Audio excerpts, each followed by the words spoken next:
Hey guys, it's Boston Fan, and I'm here to show off what I picked up at this year's GBSCC, or the Greater Boston Sports Collecting Club show. It's the largest show in Massachusetts, if not New England. It's held the first November of every year. If you have any friends out there that are from New England, they collect, odds are they've been to this show and they go every year. I've gone to, I think this makes it 13 or 14 straight years. And there's a little bit of something for everybody. So I've collected a lot of stuff signed for Red Sox history and Patriots history. There's a tremendous amount of cheap vintage for TTMs, if you don't mind damage. And then there's a glut of new stuff and tremendous amount of old stuff dating back to the turn of the 20th century.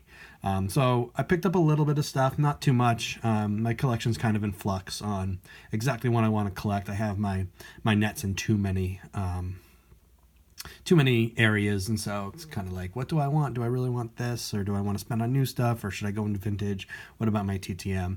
I didn't pour through the common boxes like I usually do.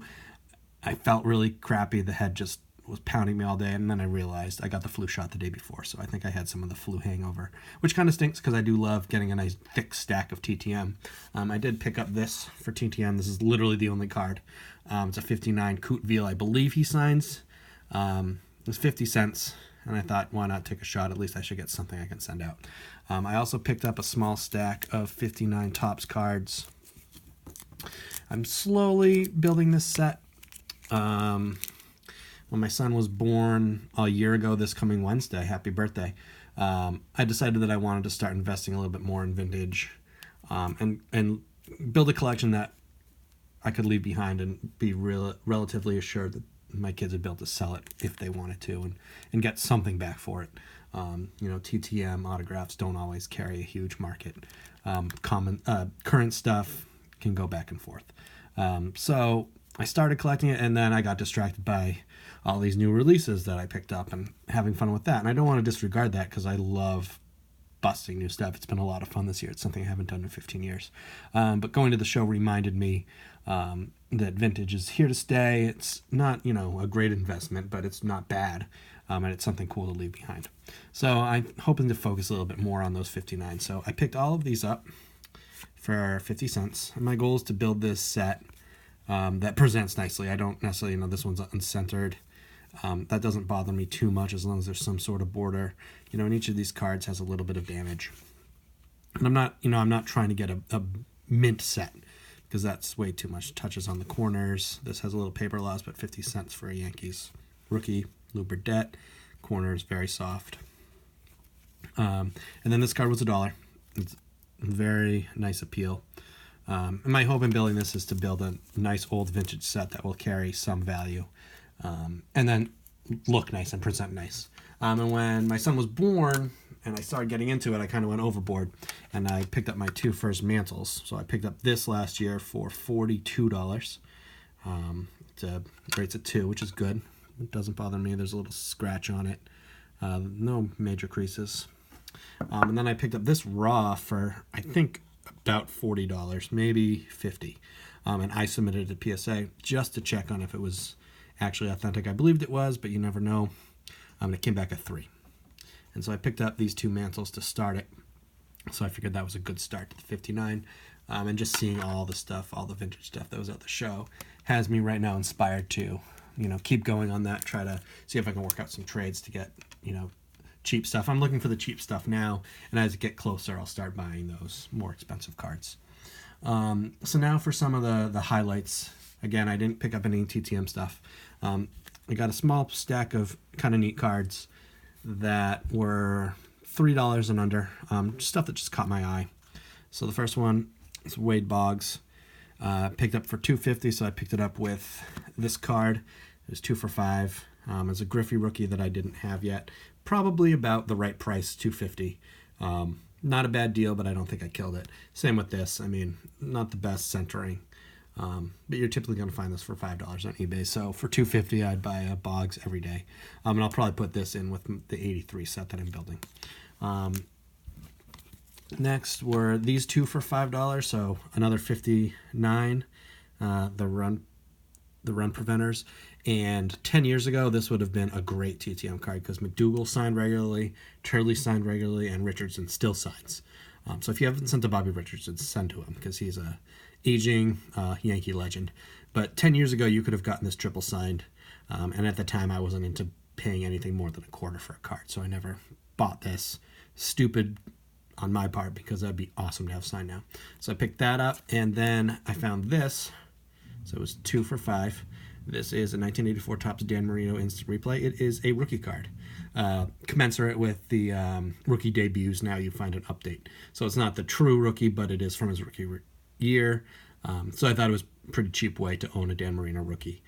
It's not a card that I'm necessarily going to go try to get because I don't collect football, but I thought $250 for a Marino rookie is not bad at all. And then the next two, I got these two for $5.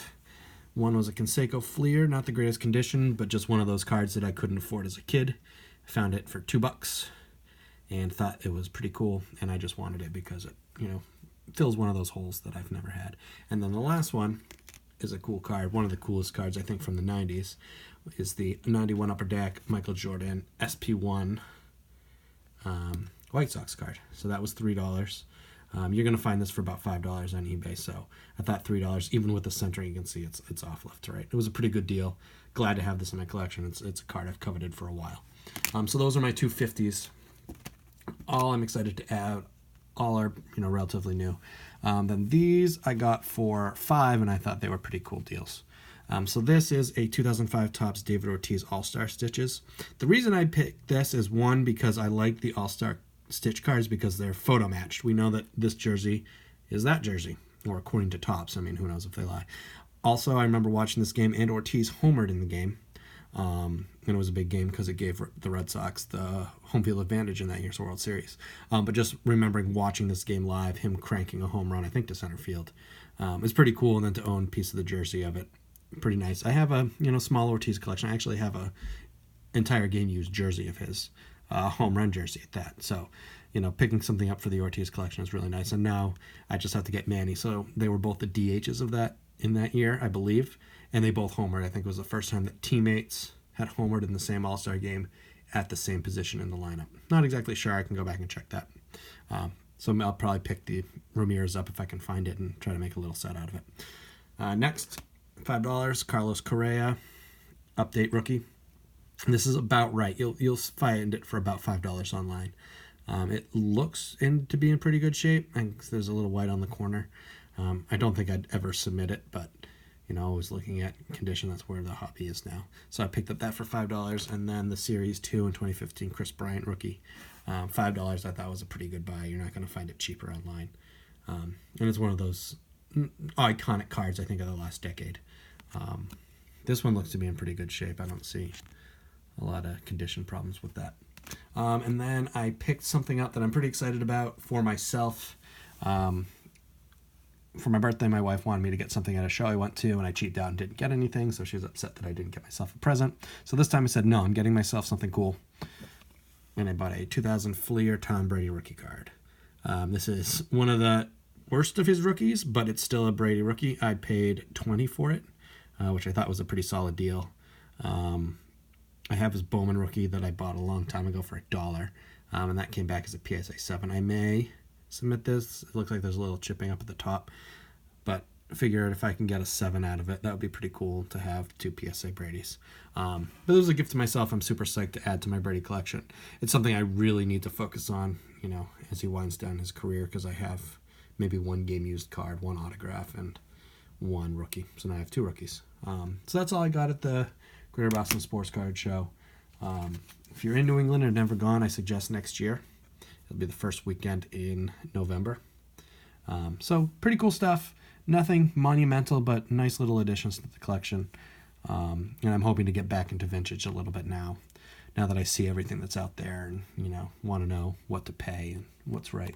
I hope you enjoyed this video. If you are from New England and went to the show, I'd love to see your video on what you picked up. Bowman 1951, who's a great YouTuber, was there. I was looking for him, couldn't find him, but he has some footage of the show, so if you want to see what it's like or what it's about, head over to his channel, and he's got a 25-minute video going through all the different stuff. I'll be back on Tuesday with another TTM video. I've already gotten a couple returns. We'll see what I get over the next 2 days. So until then, have a great day.